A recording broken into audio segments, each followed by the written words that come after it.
ఢిల్లీ ఎన్నికల్లో BJP magic figure దాటి స్పష్టమైన ఆధిక్యం దిశగా వెళ్తుంది. ఇప్పుడు ఈ ఫలితాలను విశ్లేషించేందుకు మనతో ఉన్నవారు భవానీ వరప్రసాద్ గారు, ఆమ్ ఆద్మీ పార్టీ ఆంధ్రప్రదేశ్ కన్వీనర్, అదేవిధంగా ఈ వెంకటేష్ గారు హైదరాబాద్ సెంట్రల్ యూనివర్సిటీ ప్రొఫెసర్, అదేవిధంగా రాజకీయ విశ్లేషకులు, దుగ్గరాజు శ్రీనివాసరావు గారు సీనియర్ పాత్రికేయులు విశ్లేషకులు మనతో ఉన్నారు. ఓకే, భవానీ వరప్రసాద్ గారు, ప్రధానంగా అసలు ఏమైంది ఆమ్ ఆద్మీ పార్టీకి ఒక పుష్కర కాలంగా ఢిల్లీలోనే కాకుండా దేశవ్యాప్తంగా ఒక ట్రెండ్ సృష్టించిన ఆమ్ ఆద్మీ పార్టీ ఎందుకు వెనుకబడింది? అసలు ఈ విధంగా అంటే కీలకమైన నేతలు కూడా వెనుకబడి కనిపిస్తున్నారు. అంటే నమస్తే అండి నాగేష్ గారు, మీకు ప్యానెల్లో మిగతా ఉన్న కో ప్యానలిస్టులకి ప్లస్ ఈ ఈటీవీ వీక్షకులకి అందరికీ. ఫస్ట్ ఆఫ్ ఆల్, ఈ పార్టీ భారతదేశ రాజకీయాల్లో కొత్తగా 12 సంవత్సరాల కిందట ప్రారంభించిన పార్టీ. 10 సంవత్సరాల పై చిలుకు మేమే పరిపాలించామండి ఢిల్లీని.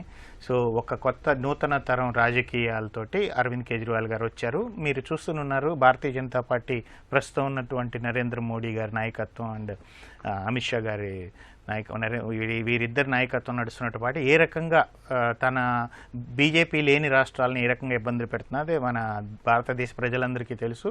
ఇప్పుడు ప్రత్యేకంగా ఈ ఎలక్షన్స్ని మీరు చూస్తే వాళ్ళు ఇది ఎంత హైప్ తీసుకొచ్చారంటే, నేషనల్ ఎలక్షన్స్కి కూడా ఇంత ఈ హై ఇంటెన్సిటీ ఫైట్ జరగలేదు. వాళ్ళు ప్రతి నియోజకవర్గం మీద 40 మంది పైచిలకు వాళ్ళు స్టార్ క్యాంపైనర్స్ పెట్టి, ఢిల్లీ అనేది ఒక కోటి చిల్లర పాపులేషన్ ఉండే ఓటర్స్ ఉండే ఒక దీని మీద ఎంత కాన్సన్ట్రేషన్ వాళ్ళు చేసి ఇది వాళ్ళు మెయిన్గా అరవింద్ కేజ్రీవాల్ ఒక ఇమేజ్కి ఒక డెంట్ తీసుకురావడంలో వాళ్ళు సక్సెస్ అయ్యారని నేను భావిస్తున్నాను. అంతమించి ఇంకా ఏమీ లేదండి. ఢిల్లీ ప్రజలకు అరవింద్ కేజ్రీవాల్ గారు చేసినటువంటి పనులు తెలుసు. ఇది ఒక కొత్త తరం రాజకీయాన్ని ఇవాళ గెలవటం వాడటం అనేది రాజకీయాల్లో సర్వసాధారణమైన విషయం. కాకపోతే ఆ గెలుపు అన్నది ఢిల్లీ ప్రజల తీర్పు మీద ఆధారపడి ఉంటుంది. అది ఇంకా మనకి డిక్లేర్ అవ్వలేదు. గెలిస్తే మళ్ళీ ఇంకొక టర్మ్ మేము ఇంకా గుడ్ గవర్నెన్స్ ఇచ్చే అవకాశం ఉంటుంది. ఒకవేళ అంటే గత ఎన్నికల్లోనూ అంటే విద్యా వైద్యంలో ఒక అద్భుతమైన మార్కు చూపించామన్నారు. ఉచిత రకరకాల సంక్షేమ పథకాలు ప్రకటించారు. ప్రజల్లో మంచి ఆదరణ వచ్చింది ఢిల్లీ ప్రజల్లో. ఈసారి కూడా అదే నినాదంతో అవే అంశాలతో వెళ్లారు, కానీ ప్రజలు ఎందుకు విశ్వసించలేదు? ప్రజల విశ్వాసం ఉండకపోతే ఇప్పుడు ఆ 25 సీట్లు కనిపిస్తున్నాయి కదండి. అక్కడే మేము సింగిల్ డిజిట్కి ఏం వెళ్ళలేదు. బీజేపీకి 45 సీట్లు అనేది అక్కడ మార్జిన్స్ మిగతాయి కూడా చూస్తే మనం 430 ఓట్లు 200 ఓట్లు అటు ఇటు ఊగిసలాడుతున్నాయి. మీరు అన్ని ఎలక్షన్ ఓటింగ్ ప్యాటర్న్ చూసిన ఇప్పటికి కూడా 43% ఆపుకుంటే బీజేపీకి 47% ఏముందో, కాంగ్రెస్కి 6% ఏదో ఇందాక మిత్రులు ఎవరో కూడా చెప్తున్నారు. సో కాంగ్రెస్ అనేది ఓట్ కట్టర్ లాగా పనిచేసింది ఈ ఎలక్షన్స్లో. అది మెయిన్. అక్కడ అరవింద్ కేజ్రీవాల్ మీద ప్రజలు ఏమీ నమ్మకం పోగొట్టుకోలేదు. కాంగ్రెస్ అనేది స్పాయిల్ గేమ్ ప్లే చేసినట్టుగానే కనిపిస్తోంది. మనం ఎవరికి చూసినా పెద్ద ఓట్లు తేడా లేదు. చూడండి. ఓకే శ్రీనివాసరావు గారు, మీరేమంటారు సార్? అంటే సార్ అనేది ఏంటంటే ఇది అరవింద్ కేజ్రీవాల్ పైన ఆ నమ్మకం లేక కాదు, ముఖ్యంగా కాంగ్రెస్ పార్టీ కీలకంగా పాత్ర పోషించి ఆప్ ఓట్లను తగ్గించడం వల్ల బీజేపీ గెలిచిందంటారు మీరు అంటున్నారు. కాబట్టి మీరు ఎలా విశ్లేషిస్తారు సార్ ఈ ఫలితాలు? అంటే ఆ ప్రతినిధి గారు చెప్పినటువంటిది అంత వాస్తవం కాదేమో అనిపిస్తోందండి. ఎందుకంటే గత ఎన్నికల్లో కాంగ్రెస్కి 4.2% ఎంతో ఓటు వచ్చింది. ఇప్పుడు 6% ఓటు వచ్చిందని ఆయనే చెప్తున్నారు. సో కేవలం 2% మాత్రమే తేడా కాంగ్రెస్ కొత్తగా గెలుచుకున్నటువంటిది. కానీ పోయిన ఎన్నికల్లో ఆప్కి 53% ఓటు వచ్చింది, బీజేపీకి 38% ఆ మధ్యలో ఉంది ఓటు. సో కాబట్టి ఎంత తేడా వచ్చిందో చూడండి. ఇప్పుడు బీజేపీ గెలిచింది అంటే ఒక్కసారిగా ఒక 15% ఓట్లని లేదా ఒక 10% ఓట్లని ఆప్ ఎందుకు కోల్పోయింది అనేటువంటి విషయం వారు పరిగణలోకి తీసుకోవట్లేదు. సో 10% ఓట్లని ఒక్క ఎన్నికలో కోల్పోవటం అనేటువంటిది ఏదో జరిగింది. ఆప్ ఏవో తప్పులు చేసింది. అది పాలనాపరమైన తప్పులా, రాజకీయపరమైనటువంటి తప్పులా? ఇప్పుడు కాంగ్రెస్ మమ్మల్ని ఓట్లు చీల్చింది అనేటువంటి మాట కన్నా కాంగ్రెస్తో కలిసి ఎందుకు పోటీ చేయలేకపోయారు? ఐఎన్డీఏ కూటమిలో ఉండి కూడా ఎందుకు ఆ కూటమి లోక్సభ ఎన్నికల తర్వాత విచ్ఛిన్నమవుతోంది? ఢిల్లీ ఎన్నికల్లో ఎందుకు కలిసి పోటీ చేసి గెలుపు సాధించలేకపోయారు అనేటువంటిది ఆప్ వివరించాల్సినటువంటి పరిస్థితి అండి. ఆప్కు బేస్ ఉంది. అంటే బీజేపీకి ఆప్కి రెండింటికి కూడా 30 నుంచి 35% సాలిడ్ ఓటు ఉందండి. వాళ్ళకి బేస్ కోర్ ఓటు ఉంది. ఆ మిగిలినటువంటి 15% ఎవరు లాక్కోగలరో అది మేనిఫెస్టో ద్వారా కానివ్వండి, క్యాంపెయిన్ ద్వారా కానివ్వండి, ఎవరైతే తీసుకోగలుగుతారో వాళ్ళు గెలుస్తున్నారు. పోయినసారి ఆప్ గెలవగలిగింది, 53 దాకా తీసుకెళ్ళగలిగింది. సో ఆ రోజుల్లో వాడు చెప్పినటువంటి అంశాలు ఏవైతే ఉన్నాయో, విద్య, ఆరోగ్యం, విద్యుత్, ఈ మూడింటిని మేము మెరుగ్గా అందిస్తాము, ఉచితంగా అందిస్తాము అనేటువంటి దాని మీద ఆప్ గెలిచిందండి. అయితే ఈసారి కొత్తగా చెప్పుకోవడానికి ఏమి కనబడలేదు. ఆ మూడు తప్పించి మేము ఇదిగో ఇది చేశాము అని ఘనంగా చెప్పుకోవడానికి ఏం కనబడక ఇంకా ఉచితాలను నమ్ముకోవటం ఆప్ చేసిన తప్పిదం అనిపిస్తోందండి. సో మళ్ళీ ఈ మూడోసారి ఎన్నికలకు కూడా మళ్ళీ ఇంకా ఉచితాలే. సో నిజానికి 10 ఏళ్ల పాటు ఉచితాలు అందించిన తర్వాత ఓటరు యొక్క పరిస్థితి, ఆ కుటుంబాలు మెరుగవ్వాలి, మెరుగవి మాకు ఉచితం అక్కర్లేదనే స్థాయిలో ఉండాలి. సంక్షేమ పథకాలు కానీ ఎందుకనో బీజేపీ కూడా కేజ్రీవాల్ గారు ఇంకా ఉచితాలు బీజేపీ గతంలో చెప్పనివి ఇప్పుడు చెప్పిందండి. అంటే గతంలో ఆప్ గెలుపుకి ఉచితం అనేటువంటి నమ్మకంతో ఈసారి బీజేపీ కూడా దానికే వచ్చింది. సో ఢిల్లీలో నిజానికి జరిగింది ఉచిత వేలంపాటండి. వాడు 2000 ఇస్తా అంటే నేను 2001 ఇస్తాను, ఇంకోటి 2500 ఇస్తాను. అందరూ కూడా ఎలక్షనీరింగ్ అనేటువంటి దాన్ని అసలు ఇష్యూస్ వదిలేసి అన్ని పార్టీలు, కాంగ్రెస్ కానివ్వండి, బీజేపీ కానివ్వండి, ఆప్ కానివ్వండి, ఉచితాలు ఇవ్వటానికి పోటీ పడి చేసినటువంటివి. అయితే మనం ఆపుని ఎందుకు అంటున్నామంటే కనీసం 2013 నుంచి అధికారంలో ఉంది ఆ పార్టీ. సో అంతకాలం పార్టీ దాంట్లో ఉన్నప్పుడు నేను చేసిన మంచి పని చూసి వేయండి, ఇదిగో ఈ మంచి పని చేశాను అని చెప్పుకొని ప్రచారం చేస్తే ఒకలా ఉండేది. అలాగాక నేను ఇంకా ఉచితాలు ఇస్తాను అనేటువంటిది ఒక రకమైనటువంటి నెగిటివ్ క్యాంపెయిన్ అనిపిస్తుంది. వాళ్ళ మీద వాళ్ళకి నమ్మకం లేకుండా చేసిన ప్రచారం శైలి ఏమో అనిపిస్తుందండి. సో ఇంకా ఉచితాలనే నమ్ముకోవటం అనేటువంటిది అరవింద్ కేజ్రీవాల్ చేసినటువంటిది. ఇక వారి ప్రతినిధి ఒప్పుకున్నట్టుగా అరవింద్ కేజ్రీవాల్కి ఉన్నటువంటి ఇమేజ్ ఏదైతే ఉందో, చాలా నీతిపరుడు, చాలా నిష్పక్షపాతంగా వ్యవహరించి పాలన అందిస్తాడు, ఆ ఇమేజ్ మాత్రం పోయిందండి, తప్పనిసరిగా పోయింది. సో ఆ ఇమేజ్ తగ్గిపోయింది. దానికి వాళ్ళు చేసుకున్నటువంటి తప్పిదాలు కొన్ని. ప్రొఫెసర్ గారు మీరు అలా అనకండి, ఆ ఇమేజ్ ఏమి పోలేదు ఆయనకి. మీరు అక్కడ చూడండి 26 సీట్లు ఇప్పటికీ ఉన్నాయి అక్కడ. సో మీరు అస్సలు గెలవరు, మీరు కాంగ్రెస్ లాగా జీరోకి చేరతా అని చెప్పట్లేదండి, తగ్గటానికి కారణం చెప్తున్నా. మిమ్మల్ని పూర్తిగా తిరస్కరించారని కాదు, ఇమేజ్ తగ్గటం అనేటువంటి, ఇమేజ్ పోవటం అనేటువంటి జరిగింది, దానివల్లే ఈ తేడా. సో ఇమేజ్ కొంత సెల్ఫ్గా, అంటే వాళ్ళు చేసుకున్నటువంటి కొన్ని తప్పిదాలు, వీళ్ళు చేసిన ప్రచారం కూడా, బీజేపీ చేసినటువంటి నెగిటివ్ ప్రచారం ఏదైతే ఉందో అది ఫలించింది. మీరు చేసిన తప్పిదాలు, పార్టీ పరంగా, పాలనా పరంగా చేసిన తప్పిదాలు కూడా మీకు వ్యతిరేకం అయ్యాయండి. అసలు పూర్తిగా మిమ్మల్ని కాంగ్రెస్ లాగా తుడిచిపెట్టుకు బయటికి పంపించేశారని చెప్పట్లా. బట్ మీకు రావాల్సినటువంటి మెజారిటీ లేదా రావాల్సినన్ని సీట్లు ఎందుకు రాలేదు అంటే ఒక కారణం ఇది, ఈ ప్రచారంలో లోపం, ఇమేజ్ తగ్గటం కూడా. ఈ రెండు కూడా కారణాలు అనేది నా అభిప్రాయం అండి. ఓకే, ఇప్పుడు కె రవికుమార్ గారు రాజకీయ వ్యూహ నిపుణులు విశాఖపట్నం నుంచి జాయిన్ అయ్యారు. రవికుమార్ గారు, అంటే వ్యూహాల పరంగా చూస్తున్నట్లయితే ఈసారి ఎన్నికల్లో బీజేపీ అనుసరించిన వ్యూహం ఏంటి? 26 ఏళ్ల తర్వాత మళ్ళీ అధికారం దిశగా బీజేపీ రావడానికి అనుసరించినటువంటి ప్రధాన వ్యూహాలు ఏంటి? అదేవిధంగా ఆపు వెనుకబడడంలో అంటే వ్యూహాత్మకంగా చేసిన పొరపాట్లు ఏంటి?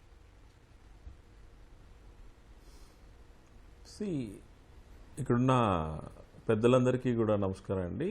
ఇక్కడ మనం ఈ పర్టికులర్ ఢిల్లీ ఎలక్షన్ని చూడాల్సిన కోణం ఏంటి అని అంటే, అరవింద్ కేజ్రీవాల్ గారు ఏదైతే తను సిద్ధాంతపరంగా ఒక అవినీతి రహిత పరిపాలన అందిస్తాను అని చెప్పి 10-15 ఏళ్ల క్రితం ఢిల్లీ ఈ కంచుకోటని కాంగ్రెస్ చేతుల నుండి బద్దలు కొట్టి తన చేతుల్లోకి తీసుకున్నారో, అదే అరవింద్ కేజ్రీవాల్ గారు లిక్కర్ స్కామ్లో ఉన్న ఆరోపణల ద్వారా ఒక్క అరవింద్ కేజ్రీవాలే కాదు, ఆమ్ ఆద్మీ పార్టీకి సంబంధించిన కీలకమైన వ్యక్తులందరినీ కూడా ఆరోపణలతో వేధించడం ద్వారా వాళ్ళని జైల్లో పెట్టడం, అది కాకుండా ఆమ్ ఆద్మీ పార్టీ ఎమ్మెల్యేల్లో కూడా కొంత నిర్లిప్తత, వాళ్ళు కూడా అవినీతి ఆరోపణలు ఎదుర్కొని ఎలక్షన్స్కి ముందు ఒక 10 మంది ఎమ్మెల్యేలు కూడా వాళ్ళకి రాజీనామా చేసి వెళ్ళిపోయిన సందర్భాలు కూడా మనం చూసాం.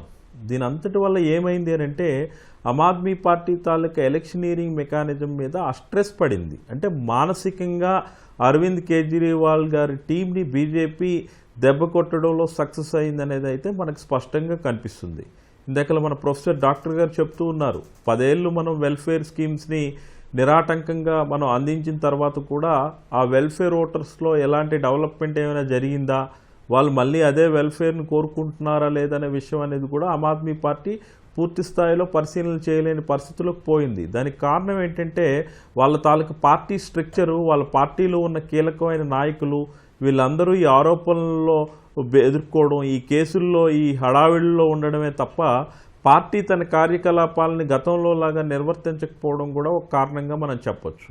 వేరే ఢిల్లీ బీజేపీకి వచ్చేటప్పటికి బీజేపీ చాలా డిటర్మైనెడ్గా ఉంది. ఈ ఎలక్షన్ ఎలా అయినా మనం ఢిల్లీని సొంతం చేసుకోవాలి. మనం ఎప్పుడో సుష్మా స్వరాజ్, అరుణ్ జైట్లీ గారు ఉన్నప్పుడు ఢిల్లీని మన చేతుల్లో నుంచి వదిలేసుకున్నాము. 27 ఏళ్ళు అయింది, ఇప్పటికీ కూడా మనం ఈ పర్టికులర్ ఢిల్లీని చేజిక్కించుకోలేకపోతున్నాము. 15 సంవత్సరాలు నిరాటంకంగా కేంద్ర ప్రభుత్వంలో అధికారంగా ఉంటున్న మనం ఢిల్లీ మన చేతుల నుండి ఎందుకు పోతుంది అనే దాని మీద సమగ్రమైన విశ్లేషణ వాళ్ళు చేసుకోవడం, దానికి తగ్గట్టుగా వాళ్ళ ఎలక్షనీరింగ్ విధానాన్ని రూపొందించుకోవడం అనేది బీజేపీకి చాలా కలిసి వచ్చిన అంశం. సో ఇలాంటి పరిస్థితుల్లో బీజేపీ ఏం చేసింది అని అంటే అరవింద్ కేజ్రీవాల్ వెల్ఫేర్ స్కీమ్సే కాదు, మనం కూడా వెల్ఫేర్ స్కీమ్స్తో వెళ్లాల్సిన పరిస్థితి ఉంది.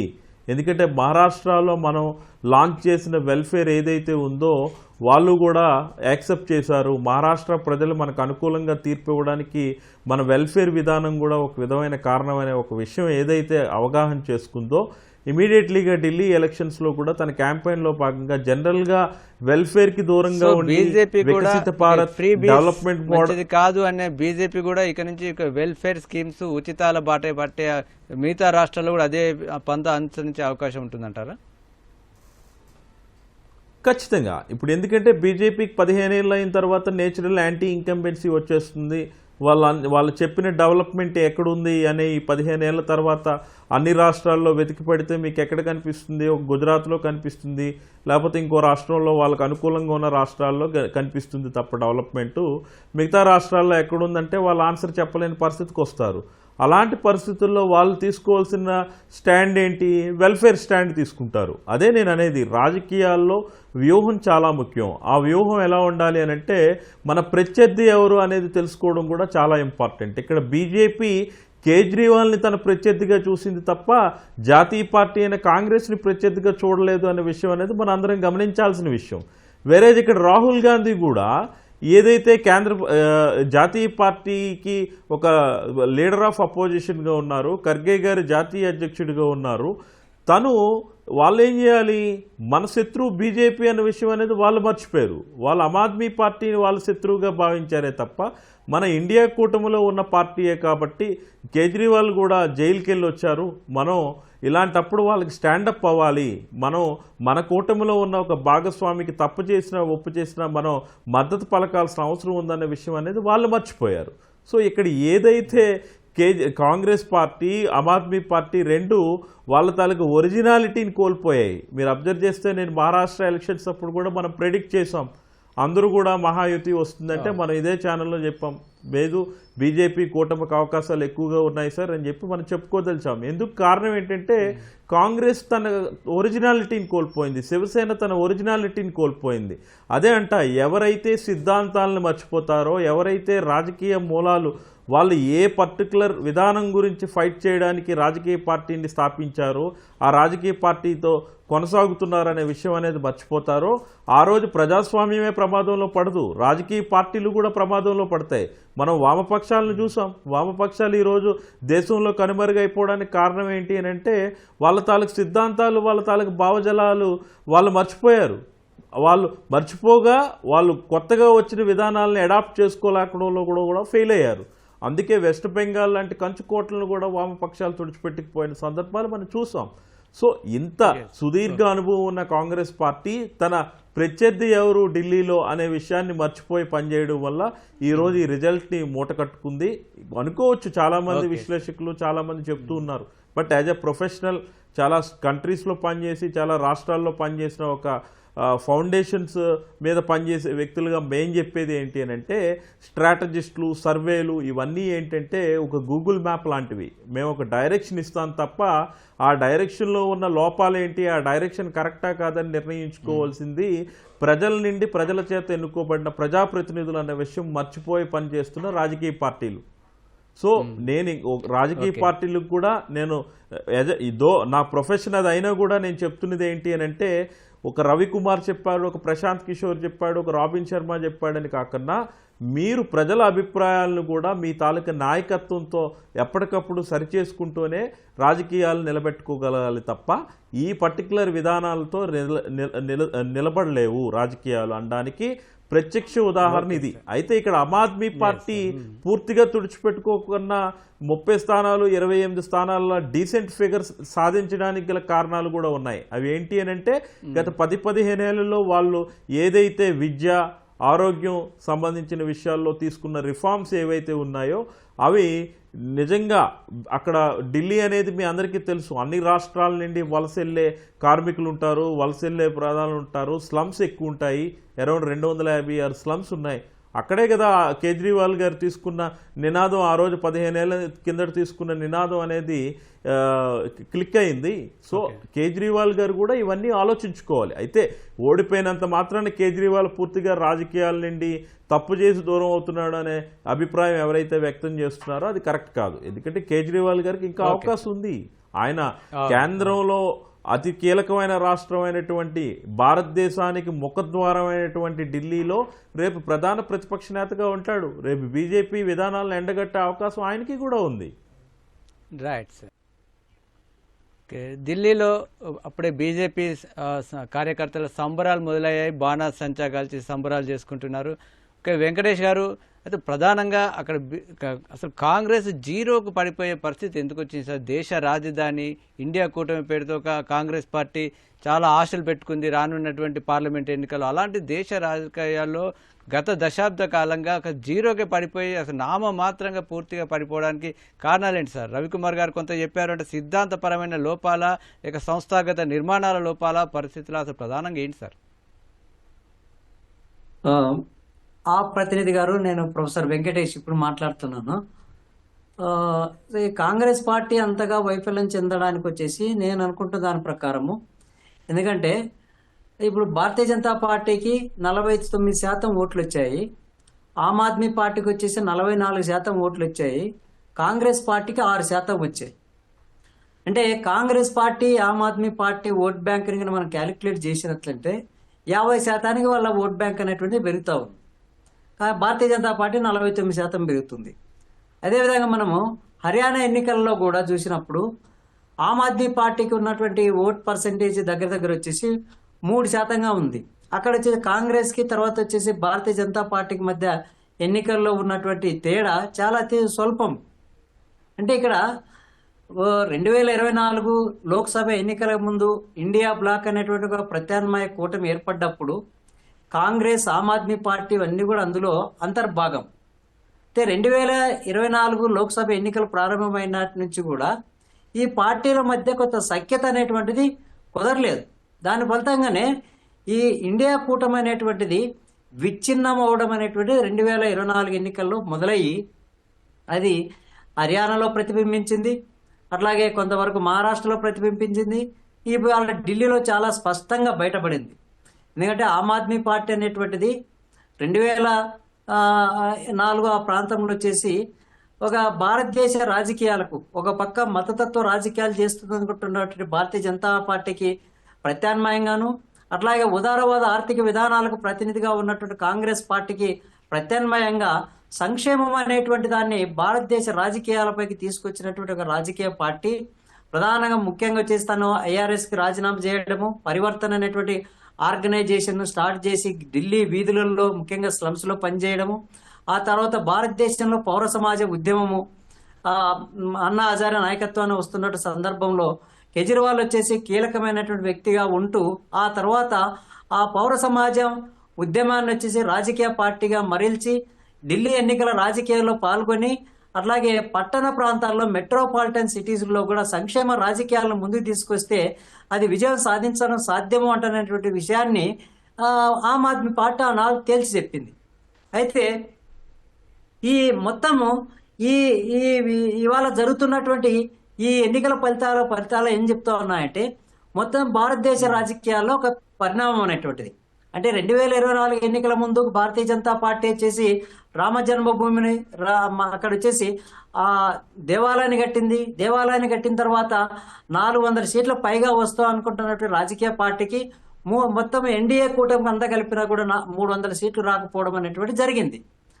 అప్పటి నుండి భారతీయ జనతా పార్టీ ప్రతి రాష్ట్రంలో జరుగుతున్నటువంటి శాసనసభ ఎన్నికలను తన ప్రతిష్టాత్మకంగా తీసుకుంటుంది. అది మహారాష్ట్ర కావచ్చు, హర్యానా కావచ్చు, వాళ్ళు ఢిల్లీ కావచ్చు, జరిగినటువంటి వాటిల్లో ఫలితాలలో అసెంబ్లీ ఎన్నికల ఫలితాలలో భారతీయ జనతా పార్టీ తాను వచ్చేసి విజయాలు సాధిస్తూ ఉంది.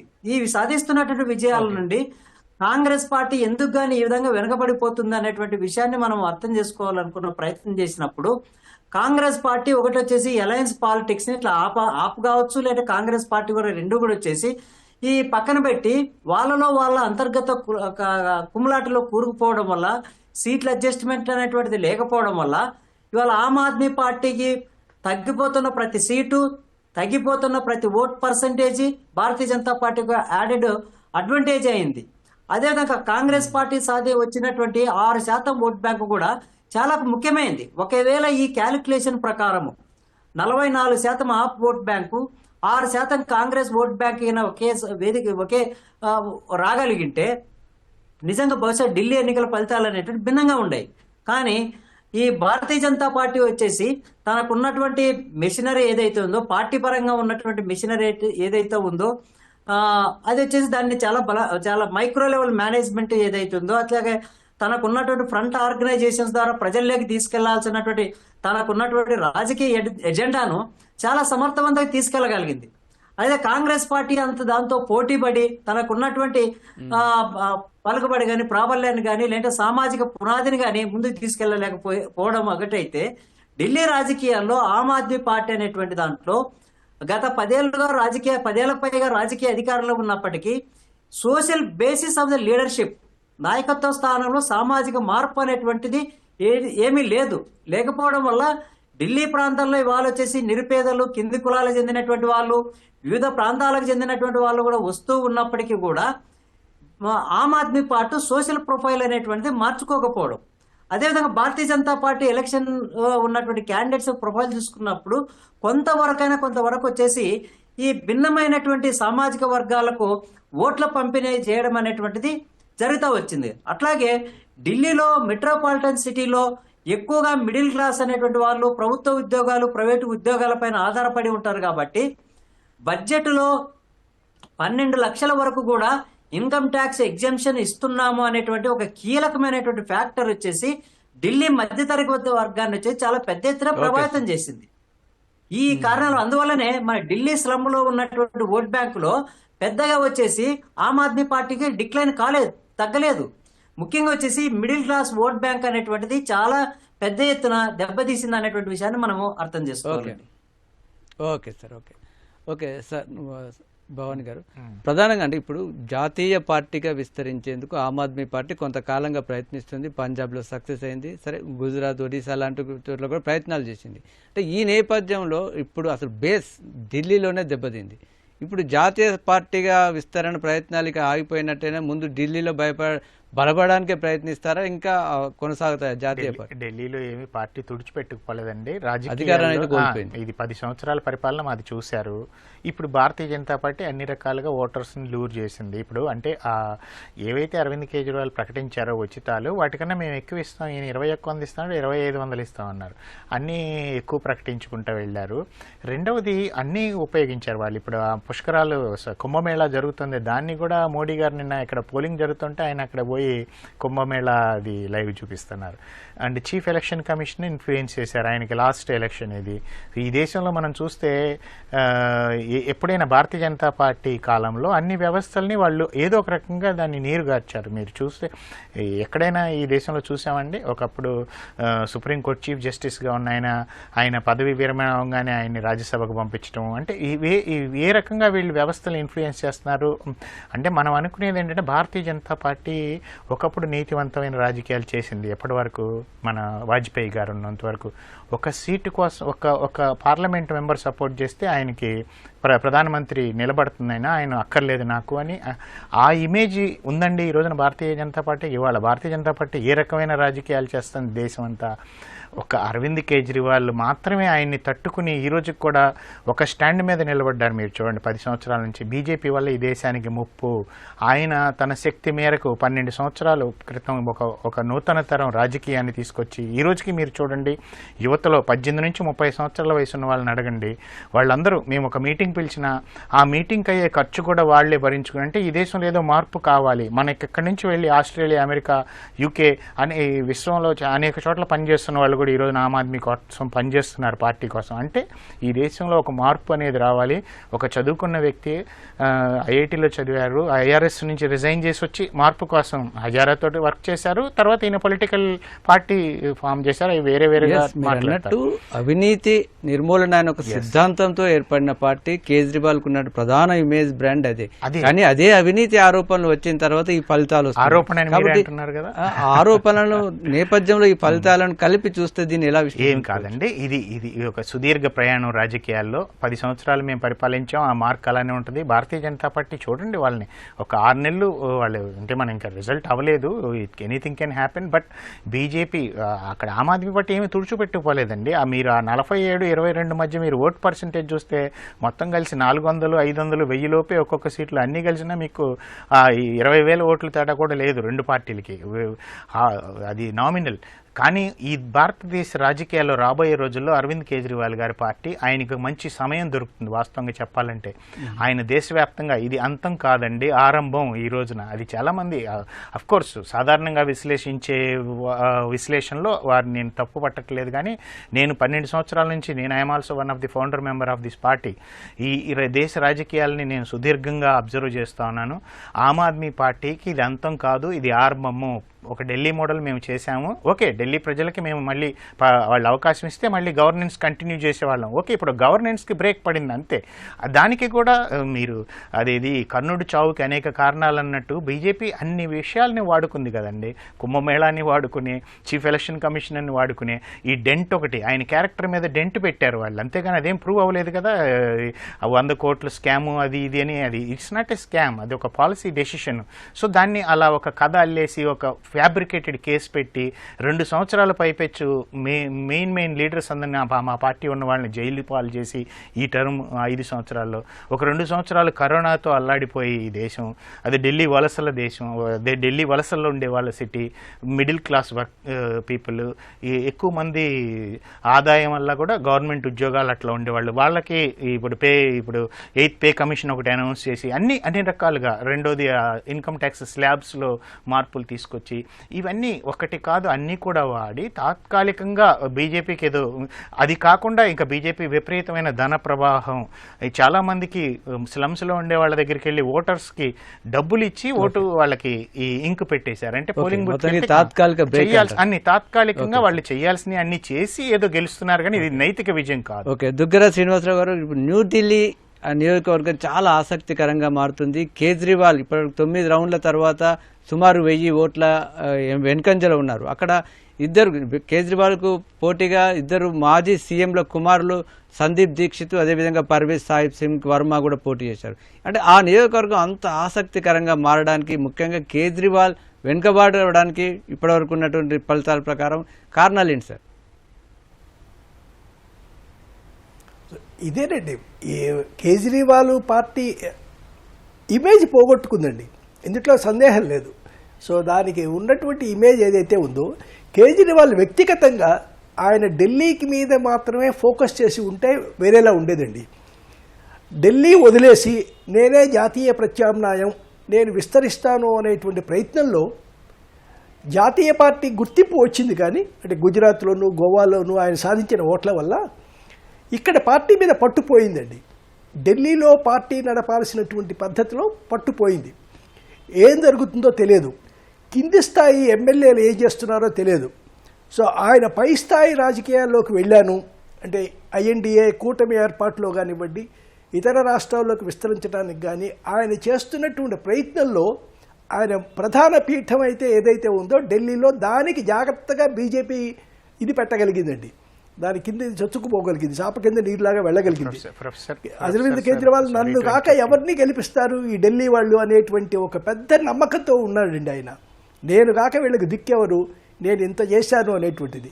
ఒక్కసారి ఆలోచించాల్సిన విషయం ఏమిటంటే, ఈయన ఎవరినైతే ఓడించి ముఖ్యమంత్రి అయ్యాడో షీలా దీక్షిత్ గారి హయాంలో నిజానికి ఢిల్లీ బాగా డెవలప్ అయిందండి. ఆవిడ 15 ఏళ్ళు సీఎంగా ఉండి మౌలిక వసతుల కల్పనలో అద్భుతంగా చేసినటువంటి సీఎం షీలా దీక్షిత్ అండి. దాదాపు 60 ఫ్లైఓవర్స్ కట్టింది ఆవిడ. ఎలక్ట్రిఫికేషన్ అంటే పొల్యూషన్ తగ్గించే ప్రయత్నం చేసింది. అయినా ఆవిడని కూడా రిజెక్ట్ చేశారు.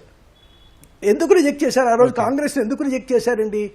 కాంగ్రెస్కు వచ్చినటువంటి బ్యాడ్ ఇమేజ్ అండి, కరప్షన్ ఇమేజ్. సో అక్కడ కామన్వెల్త్ గేమ్స్ దీంట్లో కానివ్వండి, కోల్ కానివ్వండి, లేదా ఈ స్పెక్ట్రమ్ కానీ బయటపడినటువంటి అవన్నీ అభియోగాలే, ఎక్కడ నిరూపణ అవ్వలేదు. అప్పుడు కేజ్రీవాల్ కూడా వాడుకున్నాడు వీటిని. అన్ని ఆరోపణలే ఆ రోజు కూడా. ఆరోపణలు ఏది నిజం అవ్వలేదు. కానీ ఇమేజ్ అనేటువంటిది, కాంగ్రెస్ ఇమేజ్ పోవటానికి కారణమైనటువంటి అవినీతి ఆరోపణలు ఏవైతే ఉన్నాయో వాటిని కేజ్రీవాల్ ఎంత గొప్పగా ప్రచారం చేశాడో, చేసి గెలవగలిగాడో 2015లోను, ఇప్పుడు ఆయనకి అదే సమస్య మళ్ళీ ఎదుర్కొట్టింది. సో ఆయన ఇమేజ్ పోయింది, ఆయన మీద అవినీతి ఆరోపణలు వచ్చాయి. లిక్కర్ స్కామ్ అనేటువంటి చాలా పెద్ద స్కామ్ అండి, నిజమే. నిరూపణ అవ్వలేదు అనేటువంటి నిజమే. బోఫర్స్ కూడా నిరూపణ అవ్వలే, బట్ ఎవరు నమ్మరు ఆ విషయం. బోఫర్స్లో రాజీవ్ గాంధీ పాత్ర లేదనేటువంటిది ఎవరో కోర్టులు నమ్మకపోవచ్చు, కానీ ప్రజలు నమ్మరు. లిక్కర్ స్కామ్లో కూడా అంతే. ప్రజలలోకి ఎప్పుడైతే వెళ్ళిందో అసలు ఆయన లైఫ్ స్టైలే మారింది కదండి. సో మొదటిసారి గెలిచినప్పటి ఉన్న లైఫ్ స్టైలు, రెండోసారి ఉన్నప్పుడు ఆయన చేసినటువంటి లైఫ్ స్టైలు. సో ఈ మార్పులు ప్రజలు గమనించకుండా ఉండరండి. సో గమనించారు, దానికి తగ్గట్టే సమాధానం. నేనేమి పార్టీ ఓడిపోయింది అంటే బ్రేక్, పార్టీ ప్రతినిధి గారు ఒప్పుకుంటున్నట్టుగా ఇది బ్రేక్, తప్పనిసరిగా బ్రేక్ ఏ పార్టీకైనా వచ్చేటువంటిదే. ఇలాంటి మధ్యలో ఒకసారి ఓడిపోవటం అనేటువంటిది రాజకీయాల్లో గెలుపు ఓటమి సహజం అనుకుండేటైతే.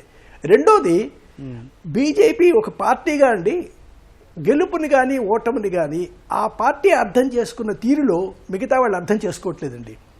ఈ ఎలక్షన్ అయిపోయిన వెంటనే నెక్స్ట్ ఎలక్షన్స్ గురించి ఆ ప్రయత్నం చేస్తూ ఉంటుంది. ఢిల్లీలో బీజేపీ ఎందుకు ఓడిపోతోంది? గత 15 సంవత్సరాలుగా, అంతకుముందు 15 సంవత్సరాలు, ఇప్పుడు ఒక 10, అంటే దాదాపు 30 ఏళ్ల పాటు ఢిల్లీని ఎందుకు గెలవలేకపోయింది బీజేపీ? నిజానికి అక్కడ వస్తున్న జనాభాలో మార్పుల్ని బీజేపీ అప్పట్లో ఇగ్నోర్ చేసింది, ఇప్పుడు గుర్తించిందండి. బీజేపీకి దేశ విభజన తర్వాత 47లో హిందూ జనాభా, పాకిస్తాన్ నుంచి వచ్చినటువంటి హిందూ జనాభా ఏదైతే ఉందో అది ఢిల్లీలో స్థిరపడటం వల్ల, ఆ విభజన యొక్క హింసని, హత్యల్ని చూసినందువల్ల వాళ్ళు నాటి జనసంఘకి వెన్నుముకలాగా నిలిచారండి. సో 60లో జనసంఘంగా బీజేపీ జనసంఘం ఢిల్లీ మీద పట్టు సాధించింది. కానీ తర్వాత వచ్చిన మార్పు ఏమిటి? ఆ తరం వెళ్ళిపోయింది. యూపీ, బీహార్ నుంచి వచ్చినటువంటి పేదలు ఏవైతే ఉన్నారో వాళ్ళు ఏర్పరచుకున్నటువంటి స్లమ్స్ ఏవైతే ఉన్నాయో, మురికివాడలు ఏవైతే ఉన్నాయో, వాళ్ళ ఓటు కీలకంగా మారిందండి. తర్వాత అది కొంతకాలం కాంగ్రెస్ చేతిలో ఉంది, దాన్ని ఆ తర్వాత ఆమ్ ఆద్మీ తీసుకోగలిగింది. ఈ మార్పుల్ని, అంటే డెమోగ్రాఫిక్గా ప్రజలు వస్తున్న మార్పుల్ని బీజేపీ అర్థం చేసుకొని దానికి తగినట్టుగా స్ట్రాటజీని తయారు చేసుకుంది కాబట్టే అది గెలవగలిగిందండి. సో ఇది బీజేపీ ఒక రాజకీయ పార్టీగా నిరంతరం ఎన్నికల గురించి ఆలోచిస్తూ, నిరంతరం ఎన్నికల ఎత్తుగడల గురించి ఆలోచించడం అనే లక్షణంలో ఉంది. కాబట్టి కింద పనిచేసే కార్యకర్తలు ఉన్నారు, అది సంఘం నుంచి రావచ్చు, సొంతగా బీజేపీ కార్యకర్తలైనా కావచ్చు. చెప్పిన ఒక ఇది మనం దిశ అని చెప్తే దాంట్లో నుంచి అదే పద్ధతిలో పనిచేసేటువంటి క్యాడర్ ఉండటం అనేటువంటిది బీజేపీ కలిసి వచ్చినటువంటి ఇదండి. దానివల్లే బీజేపీ గెలుస్తోంది. అది లేనందువల్లే కాంగ్రెస్ ఓడిపోతోంది. చూద్దాం. ఓకే, రవికుమార్ గారు, అంటే ప్రధానంగా ఈసారి అంటే ప్రధాన నేతలందరూ కూడా, అంటే కేజ్రీవాల్తో పాటు అతీషి, అదేవిధంగా సత్యేంద్ర జైన్, సిసోదియా, వీరందరూ కూడా వెనుకబడి ఉన్నారు. అంటే ప్రధాన పిల్లర్లుగా ఉన్నటువంటి నేతలు, అంటే మీరు ఇంతకుముందు అన్నట్టు 20 పైగా స్థానాలలో ఆధిక్యంలో ఉన్నప్పటికీ పిల్లలుగా ఉన్నటువంటి నేతలు వెనుకబడి ఉన్నారు. దాన్ని ఎలా విశ్లేషించాలి? ఇంతకలు మనం ప్రస్తావించుకున్న అంశాలు ఏవైతే ఉన్నాయో, ఆమ్ ఆద్మీ పార్టీ తాలూకా మానసిక ఆత్మస్థైర్యం దెబ్బతిన్నదనేది దీని ద్వారా మనకు పర్టికులర్గా అబ్జర్వ్ చేయొచ్చు. ఎందుకు అని అంటే, కేజ్రీవాల్ గారు ఇంత డెవలప్ చేసి పేదలు బడుగు బలహీన వర్గాల కోసం మహిళా క్లినిక్లు కావచ్చు, స్కూల్ ఎడ్యుకేషన్ కావచ్చు, వాళ్ళ పిల్లల విషయంలో కావచ్చు, వాళ్ళు తీసుకున్న విషయాలన్నింటిలో కూడా రిఫార్మ్స్ ఏవైతే ఉన్నాయో ఇవన్నీ ఏమైపోయాయి అనే క్వశ్చన్ వస్తుంది బేసికల్గా. సో ఇక్కడ కేజ్రీవాల్ గారు, నేను ఇందాక కూడా ఏదైతే చెప్పానో, తను సైద్ధాంతికంగా దేనికోసమైతే పోరాడి ఆ పార్టీని స్థాపించాడో ఆ సైద్ధాంతికతని లోపించి ఆయన మీద ఈ ఆరోపణలు రావడంతో ఏంటంటే మనం అనుకోవచ్చు కేజ్రీవాల్ చాలా ధైర్యంగా ఉన్నారు అందుకే ఎదుర్కోగలుగుతున్నారని, కానీ లోపల తనకి కూడా ఉంటుంది ఏంటి ఈ బాధ, నేను ఎందుకు జైలుకి వెళ్లాల్సి వచ్చింది, ఎందుకు ఈ ఆరోపణలు వచ్చాయనే విషయం అనేది కేజ్రీవాల్ కూడా ఆలోచించుకుంటారు. సో అలాంటి పరిస్థితుల్లో ఎంటైర్ ఆప్ తాలూకా కీ పీపుల్, మనీష్ సిసోడియా కావచ్చు, లేకపోతే కేజ్రీవాల్ గారు కావచ్చు, లేకపోతే మిగతా ఎమ్మెల్యేలు కూడా కావచ్చు, స్థానికంగా ఆరోపణలు ఎదుర్కోవడం కావచ్చు, ఇవన్నీ కూడా ఏంటంటే వాళ్ళ తాలూకా ఓట్ మెకానిజంని, ఏదైతే ఎలక్షన్ ఇంజనీరింగ్ మెకానిజం మీద ఏంటంటే తీవ్రమైన ప్రభావాన్ని చూపాయని చెప్పడానికి వాళ్ళు కూడా వెనకపడ్డం అనేది పెద్ద ఉదాహరణగా చెప్పొచ్చు.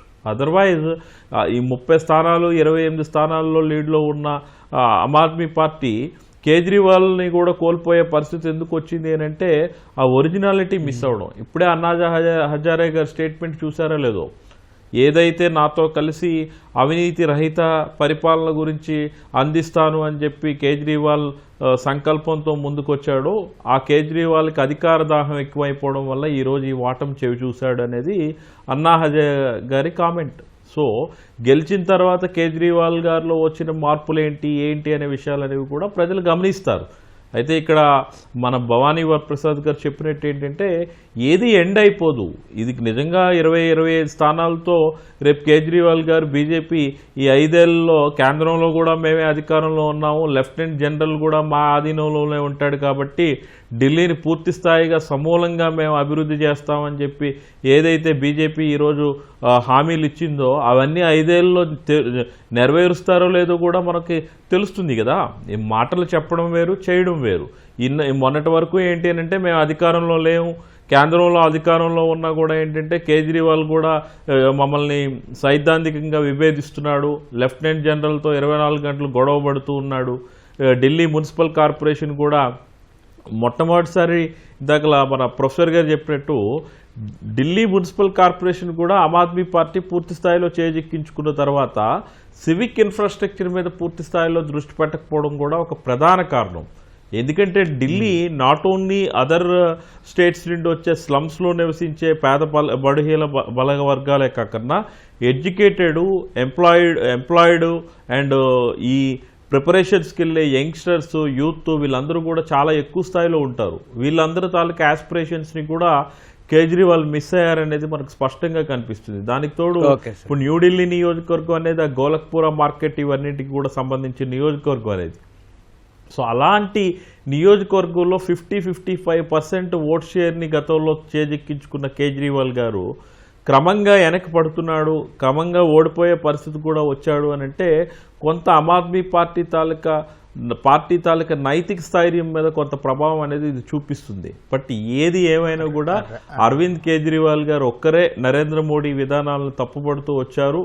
ఆయన ఇండియా కూటమిలో ఉండి ఇందాకలు కూడా చెప్పా, కాంగ్రెస్ పార్టీ నిజంగా చెప్పాలంటే తన కూటమిలో భాగస్వామ్యంగా ఉన్నటువంటి అరవింద్ కేజ్రీవాల్కి మద్దతుగా నిలబడాల్సిన సందర్భం కూడా వాళ్ళు కాదని వాళ్ళు డైరెక్ట్గా ఎలక్షన్కి వెళ్ళడం, వాళ్ళు కూడా కొన్ని ఎస్సీ ఎస్టీ మైనారిటీ కాన్స్టిట్యున్సీస్లో కాంగ్రెస్ తాలూకు ఓట్ షేర్ చూడండి కాస్త పెర్ఫార్మెన్స్ కూడా పెరిగింది. సో దానివల్ల ఏమైంది అంటే ట్రెడిషనల్గా ఏదైతే షీలా దీక్షిత్ ఓడిపోయిన తర్వాత పూర్తి స్థాయిలో ఆ ఓట్ షేర్, ఓట్ బ్యాంక్ అనేది ఆమ్ ఆద్మీ పార్టీకి షిఫ్ట్ అయిందో అదే ఆమ్ ఆద్మీ పార్టీ తాలూకా ఓట్ షేర్ని ఈరోజు కాంగ్రెస్ కొంత స్ప్లిట్ చేయడం వల్ల కూడా బీజేపీ గెలవడానికి కొంత అవకాశం వచ్చింది. ఎందుకంటే బీజేపీకి ఒక స్టాండర్డ్ ఓట్ షేర్ ఉంది. ఈ రోజే కాదు, ఆ రోజు సుష్మా స్వరాజ్ గారు ఉన్నప్పటి నుండి కూడా బీజేపీకి ఢిల్లీ కేంద్రంలో 30-35% ఆఫ్ ఓట్ షేర్ అనేది ఫిక్స్డ్ ఓట్ షేర్ ఉంది. బట్ వేరేజ్ ఇక్కడికి వచ్చేటప్పటికి ఏమైంది, వీళ్ళిద్దరి మధ్య స్ప్లిట్ అవడం వల్ల వచ్చిన ప్రాబ్లం వల్ల నేచురల్గా బీజేపీకి కొన్ని నియోజకవర్గాల్లో 1000, 1500, 500 ఓట్లతో డిఫరెన్సెస్తో ఉన్నారు అని అంటే అదే కారణంగా చెప్పాలి. అంతకుమించి ఇందులో పెద్దగా ఏమీ లేదు.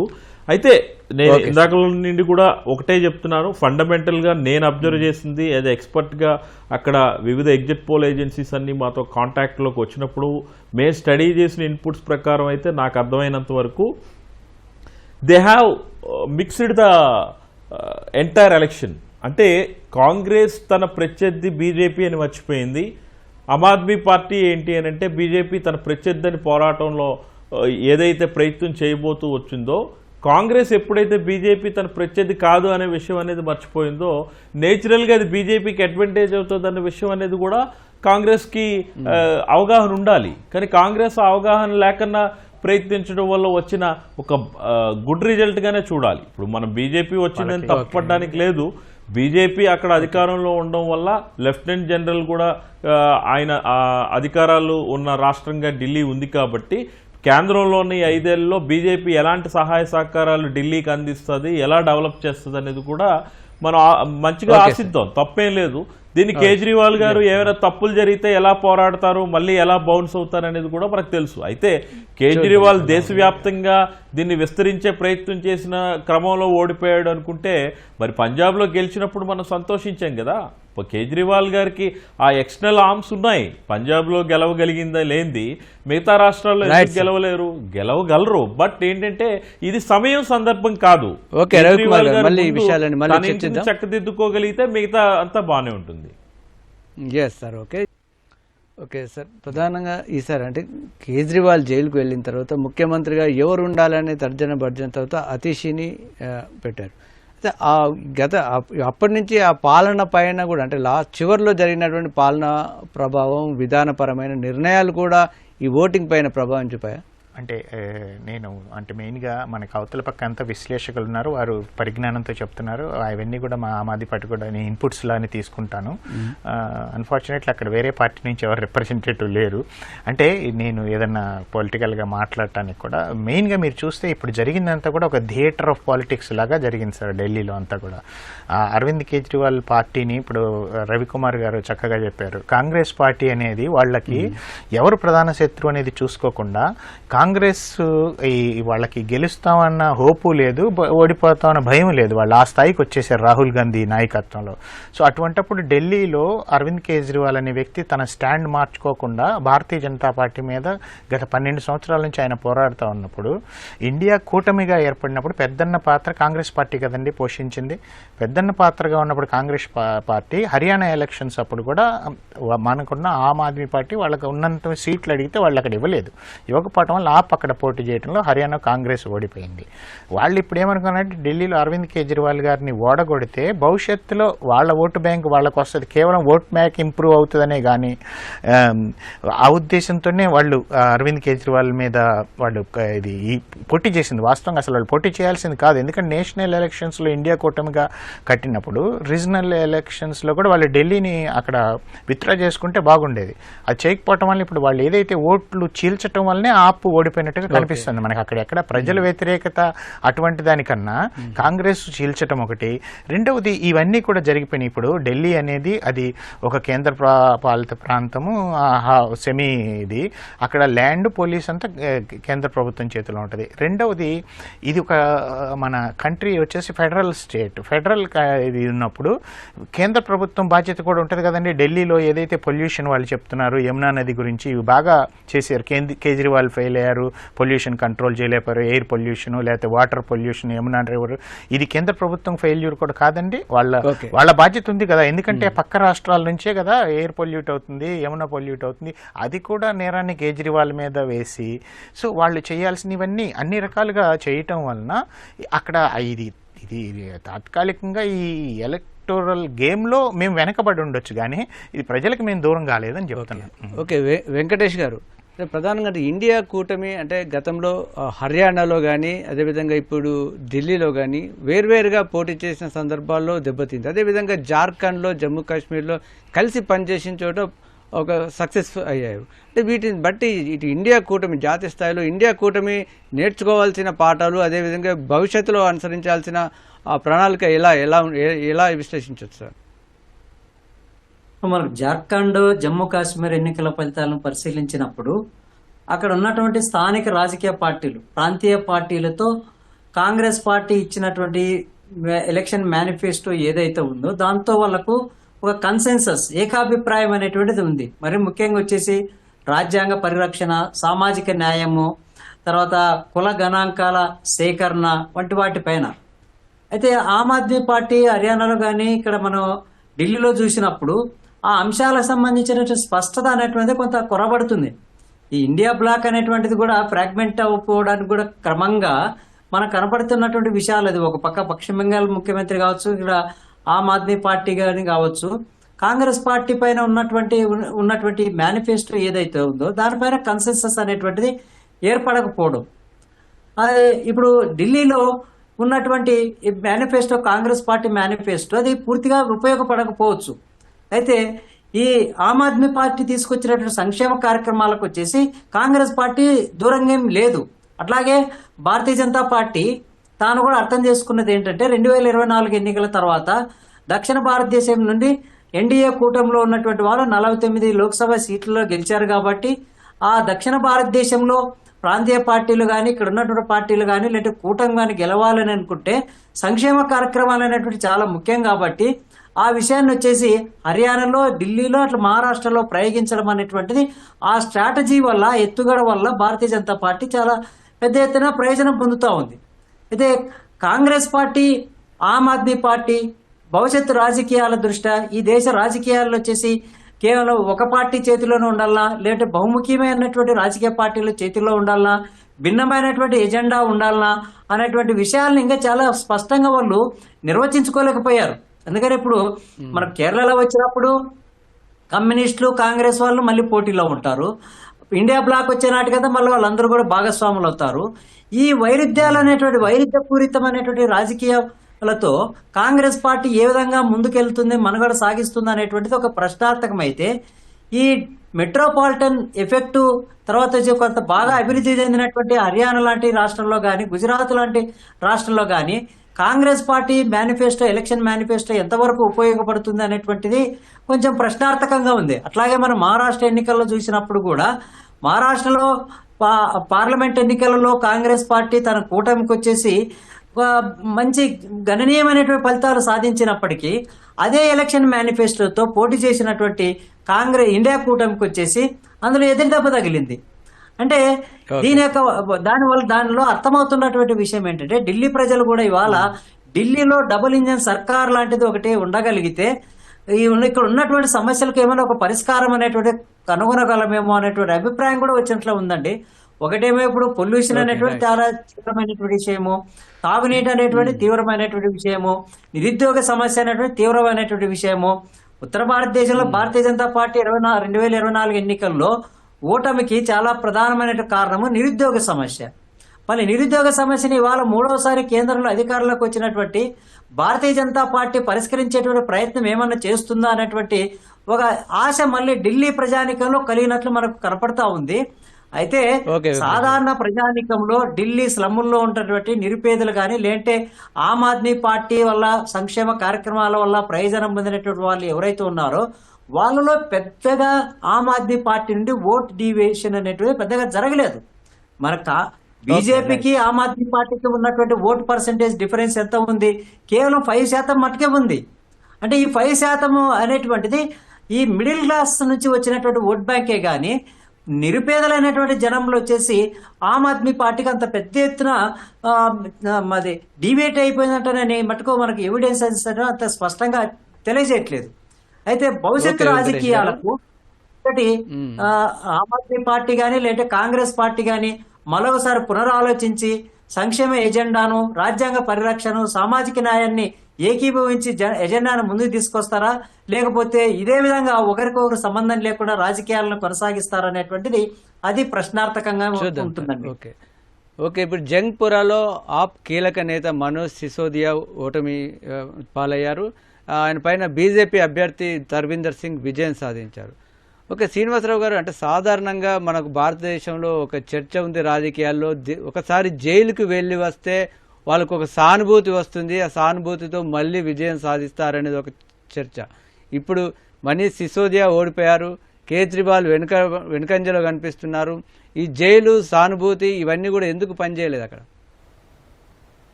అంటే జైలుకు వెళ్ళొచ్చినంత మాత్రాన అదొక అర్హత కాలేదండి, కాదు కూడా. అంటే కొంతమందికి అయింది, ఎందుకంటే ప్రజలు నమ్ముతున్నారా లేదా అనేటువంటిది. సో ఈ ఫలానా వ్యక్తి ఫలానా నాయకుడిని జైలుకు పంపినప్పుడు ఆయన మీద ఎలాంటి కేసులు పెట్టారు, అవి నిజమైనటువంటివా రాజకీయపరమైనటువంటివా అనేటువంటిది ఆలోచిస్తారు. అటువంటి ఆలోచన చేయాల్సినటువంటి పరిస్థితి ఢిల్లీలో వచ్చినప్పుడు ఇది నిజంగానే జరిగింది అనే నమ్మకం ఢిల్లీ ఓటర్లో ఉందండి. లిక్కర్ స్కామ్ మీద మాత్రం ఢిల్లీ ఓటర్స్లో రెండో రకమైన అభిప్రాయం లేదు. ముఖ్యంగా మధ్యతరగతి ఓటర్లలో ఇది బలంగా నాటుకుందండి ఈ లిక్కర్ స్కామ్ అనేటువంటిది. రెండోది, ఏవైతే విషయాలు కాంగ్రెస్కి వ్యతిరేకంగా చెప్పి అరవింద్ కేజ్రీవాల్ అధికారంలోకి వచ్చాడో దాదాపు అవే తను అనుసరించాడండి. మళ్ళీ ఆమ్ ఆద్మీ పార్టీలో వ్యక్తి పూజ మొదలైంది. కేజ్రీవాల్ తప్పించి మరొకడు లేడు. మీరు ఆవిడ అతిశీ ముఖ్యమంత్రి అయినప్పుడు ఆవిడ ఒక కుర్చీలో కూర్చొని పక్కన ఒక కుర్చీ ఖాళీగా పెట్టింది చూసారా, అది చాలా దెబ్బతీసింది ఇమేజ్ని. సో ఎప్పటికైనా మళ్ళీ కేజ్రీవాలే వస్తాడు, ఆయనదే ఈ కుర్చీ, ఆయన అడగకుండా నేనేమీ పని చేయను అనేటువంటి మాటలు ఏవైతే మాట్లాడిందో ఆవిడ, అది ఒక రాజకీయ పార్టీకి ఉండాల్సిన లక్షణం కాదు. ఒక వ్యక్తిని కంట్రోల్ చేస్తున్నటువంటి పార్టీ అనేటువంటి ఇమేజ్ వచ్చింది. సో ఇది మధ్యతరగతి నచ్చని విషయం ఏ పార్టీలో అయినా సరే. ఇప్పుడు కాంగ్రెస్లో ఉండేది, ఇప్పుడు బీజేపీ మీద కూడా అలాంటి అభిప్రాయం ఉంది. ఇద్దరు వ్యక్తులు, అక్కడ ఒక కుటుంబం కాంగ్రెస్ని కంట్రోల్ చేస్తుంటే ఇక్కడ ఇద్దరు నాయకులు బీజేపీని కంట్రోల్ చేస్తున్నారు, ఇక్కడ కేవలం ఒక నాయకుడే కంట్రోల్ చేస్తున్నాడు అనేటువంటిది.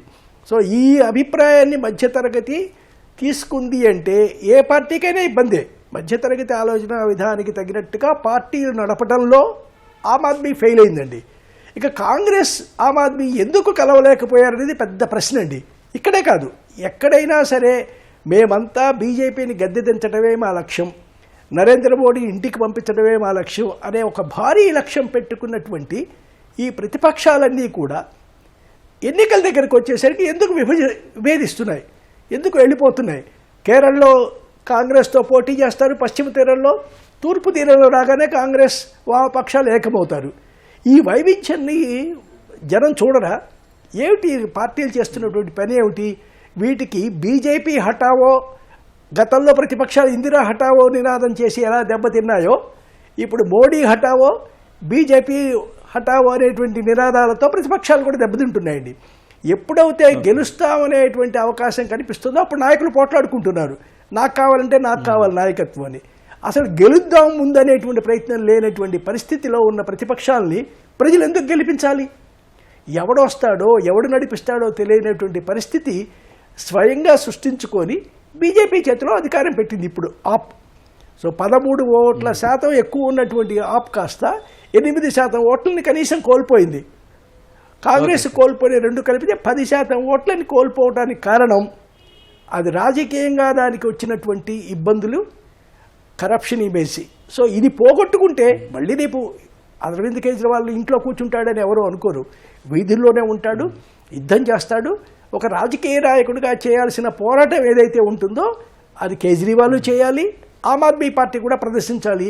ప్రత్యామ్నాయంగా మేము ఉన్నామనేటువంటి భరోసా ఓటర్కి ఇవ్వగలిగిన పార్టీ కల్లా గెలుపు తప్పనిసరిగా వస్తుందండి. అలాంటిది మార్పు ఢిల్లీలో కూడా మళ్ళీ రావచ్చు కూడా. కాబట్టి ఇప్పుడు చేసిన దాంట్లో తప్పిదాల గురించి ఆలోచించుకోవడం, పార్టీ పరంగా చేసిన తప్పిదాలు, నాయకత్వపరంగా చేసినటువంటి తప్పిదాలు, ఆపు గనక జాగ్రత్తగా ఆలోచించుకొని చక్కదిద్దుకొని దిద్దుబాటు బాట పట్టి మళ్ళీ రంగంలోకి దిగితే వస్తుంది. అయితే ఇండియా కూటమి మాత్రం ఉండే అవకాశం ఏమాత్రం కనబట్టలేదండి. అది ఇక పోయినట్టే. ఎవడి ప్రాంతంలో ఎవడు బలంగా ఉంటాడో వాడే మళ్ళీ నాయకుడు అవుతాడు. కాంగ్రెస్ మీద ఆశ పూర్తిగా చచ్చిపోయిందండి. దీంతో కాంగ్రెస్ నాయకత్వం వహించి ప్రాంతీయ పార్టీలు గౌరవించి ఎక్కడెక్కడ ఎవరైతే బలంగా ఉన్నారో వాళ్ళ వెనకాల నిలబడి ముందుగా వాళ్ళని గెలిపిద్దాము, మనం తర్వాత ఎదుగుదాము అనేటువంటి ఆలోచన కాంగ్రెస్లో లేదు. కాబట్టి ఈ రాజకీయాలు ఇలా ఉన్నాయి. బీజేపీకి ఫీల్డ్ ఓపెన్గా ఉంటుందండి. Okay sir. ఓకే రవికుమార్ గారు, మీరు అన్నట్టుగానే ఇంతకుముందు అందరూ అన్నట్టుగానే ప్రధానమైన కారణం ఈ మద్యం కుంభకోణం, కేజ్రీవాల్పై అవినీతి ఆరోపణలు అనేది చాలా ఎక్కువ ప్రభావం చూపినట్టుగానే చెప్తున్నారు. ఈ అంశాలన్నీ కూడా సరే అవి నిరూపణ కాలేదని, లేకపోతే కేంద్రం ఒక అధికారంతో కక్ష సాధింపుగా చేసిందని ఒక ఆరోపణలు వచ్చినప్పటికీ కూడా ప్రజలు ఎంతో కొంత ఆరోపణలు నమ్మినట్టుగా స్పష్టంగా కనిపిస్తుంది.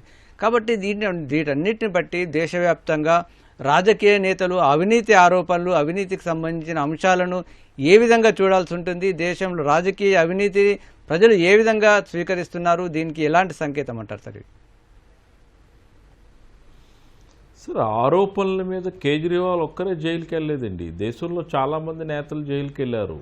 లల్లూ ప్రసాద్ యాదవ్ వెళ్ళారు, జగన్మోహన్ రెడ్డి వెళ్ళారు, నిన్న కాక మొన్న చంద్రబాబు నాయుడు గారిని కూడా గతంలో అరెస్ట్ చేసే జైల్లో ఉన్న సందర్భం కూడా మనం అందరం చూసాం. ఇక్కడ ఎలక్షన్కి వెళ్ళి జైలుకి వెళ్ళి వచ్చిన తర్వాత ముఖ్యమంత్రులు అవుతారనే ఒక కైండ్ ఆఫ్ ప్రచారం ఉంది, ఒక నానుడు ఉన్నది అని మనం అందరం అనుకుంటాం. కానీ అదొక్కటే కాదు, ఆ పార్టీ తాలూకా సిద్ధాంతాలు, ఆ పార్టీ తాలూకా ఐడియాలజీతో పాటు స్ట్రక్చర్ ఇదంతా కూడా బలంగా ఉందా లేదా, దానికి అనుకూలమైన అంశాలు ఏవేవి ఉన్నాయనేది చాలా ఇంపార్టెంట్. ఇక్కడ నేను ఇందాకలు కూడా ఏం చెప్పాను, కేజ్రీవాల్ గారు ఏదైతే స్లమ్స్లో ఏదైతే రిఫార్మ్స్ తీసుకొచ్చుకున్నారో, ఢిల్లీలో మహిళా క్లినిక్లని కానీ, విద్యా విధానంలో ఉన్న నూతన వరవడులను తీసుకొచ్చి పాఠశాల విద్యని పూర్తిగా ఆధునీకరణ చేయడంలో కానీ, సివిక్ బాడీస్ని ఏ విధంగా నిర్వహించడంలో కానీ, వీటన్నింటిలో కూడా సక్సెస్ అయిన కేజ్రీవాల్ మధ్యతరగతి అబో అప్పర్ మిడిల్ క్లాస్ తాలూకా కమ్యూనిటీస్కి అవసరమైనటువంటి అవసరాలు,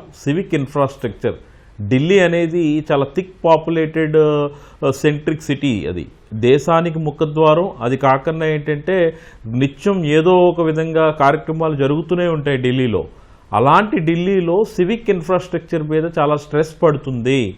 పొల్యూషన్ అని చెప్పి చాలా తీవ్రమైన పరిస్థితులు మనం చూసాం. ఉష్ణోగ్రతలు కావచ్చు, అక్కడున్న పరిశ్రమలు కావచ్చు, అక్కడ చుట్టుపక్కల రాష్ట్రాల నుండి, హర్యానా నుండి వచ్చే పరిశ్రమల వల్ల కాలుష్యం కావచ్చు, మిగతా విషయాల్లో కావచ్చు, ఏదైతే మధ్యతరగతి అబవ్ మిడిల్ క్లాస్ ఫ్యామిలీస్ తాలూకా ఆస్పిరేషన్స్ని మీట్ అవ్వాల్సిన కేజ్రీవాల్ గారి ప్రభుత్వం వాటిని వాళ్ళ తాలూకా ఈ కేసులు, ఈ గొడవలు, ఈ బయటికి రావడాలు, ఈ బెయిల్లు, కోర్టు తీర్పుల మధ్య పూర్తిగా పక్కదోవ పట్టేసింది అనే విషయం అనేది చాలా స్పష్టంగా కనిపిస్తుంది. అంటే జైలుకి వెళ్ళి వచ్చిన తర్వాత సానుభూతితో ఉంటే కేజ్రీవాల్ గారు ఈరోజు ఎందుకు వెనకపడతారు?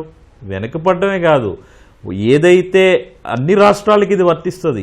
ఒక్క కేజ్రీవాల్ అనే కాదు, భారతదేశంలో ప్రతి రాష్ట్రం కూడా ఆయా రాష్ట్రాల్లో ఉన్న ప్రజల తాలూకా సమస్యల్ని పరిష్కరించడంలో విఫలమైతే ఆ పర్టికులర్ రాజకీయ పార్టీలను పక్కన పెట్టేస్తాయనేది చాలా సందర్భాల్లో మనం చూసాం. కానీ ఇక్కడ పర్టికులర్లీ కేజ్రీవాల్ గారి విషయంకి వచ్చేటప్పటికి సానుభూతి ఎందుకు కలిసి రాలేదు అని అంటే, సానుభూతి కలిసి రాకపోవడానికి కేజ్రీవాల్ గారిని అరెస్ట్ చేయడం వల్ల సమస్య కాదు. అరెస్ట్ చేయడం వల్ల వచ్చే సానుభూతి ఏదైతే ఉంటుందని మనం అందరం ఊహించామో, సానుభూతి రాకపోగా కేజ్రీవాల్ గారు వెనకంజ ఉన్నారనే విషయం అనేది చాలామందిని ఆశ్చర్యానికి గురి చేస్తుంది. దీనికి కారణం ఒకటే, అక్కడున్న అర్బన్ బాడీస్ ఏదైతే సివిక్ ఇన్ఫ్రాస్ట్రక్చర్ ఆస్పిరేషన్స్లో కావచ్చు, ఎంప్లాయ్మెంట్ ఆస్పెక్ట్స్లో కావచ్చు, మిగతా అంశాల్లో ఆమ్ ఆద్మీ పార్టీ విఫలమైంది అనేది స్పష్టంగా కనిపిస్తూ ఉంది.